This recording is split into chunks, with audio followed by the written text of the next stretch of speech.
Mike and Tom are registered with Stewart Partners Global Advisory LLC. Common Sense Finance with Mike Wiginton and Tom Farrell of HL Wiginton Capital Management, an independent investment and financial planning firm in downtown Jasper.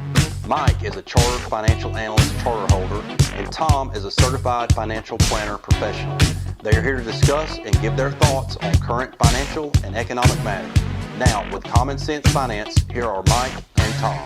All right, everybody, welcome back to another edition of Common Sense Finance. I'm Mike Wiginton. This is Tom Farrell. Today we're going to be talking about one of the questions that we get from, we'll get from a variety of people, folks that actually watch the podcast, because believe it or not, there are a handful of folks that do. Right. But more than that, whether you're on the golf course, tennis courts, or wherever, you get questions from folks that are asking to explain something, whether it's a phrase, a term that they've either read somewhere, listened, or consumed. They've listened to television, some sort of financial news broadcast, and it's something that they feel like is important, but it doesn't necessarily make sense. So the question today is about the Federal Reserve printing money, actually printing money. Yeah. What does that mean? Is it a good thing or is it a bad thing? So what do you have to say? Well, and yeah, that's the big storyline the last few months is the Federal Reserve is stepped in to try to help the economy out after the coronavirus, and they have to stimulate the economy. And a lot of people refer to it as printing money,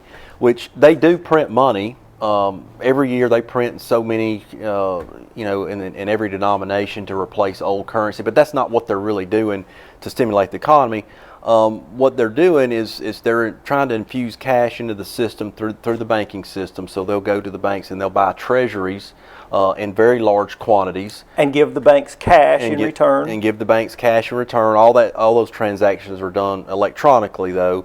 And that way the banks have much more money to lend to consumers. So, yeah, and that's a very powerful way to get money into the system because of what they refer to as the multiplier effect. When they loan those dollars to a business that's adding new plants, factories, or whatnot, then that developer or business owner, they're paying their employees, paying subcontractors, and they in turn turn around and pay their folks, and it goes to the grocery stores and so on and so forth. And so they say that $1 gets spent somewhere between 10 and 12 times, turned over 10 or 12 times in the marketplace.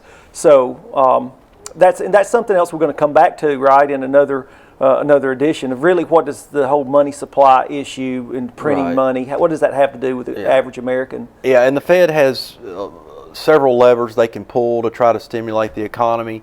But some people ask me about what are the consequences to doing all these things, to infusing all that cash into the economy. So we'll address that question in part 2 of this podcast. Okay. With that said, we'll see you at the next edition of Common Sense Finance.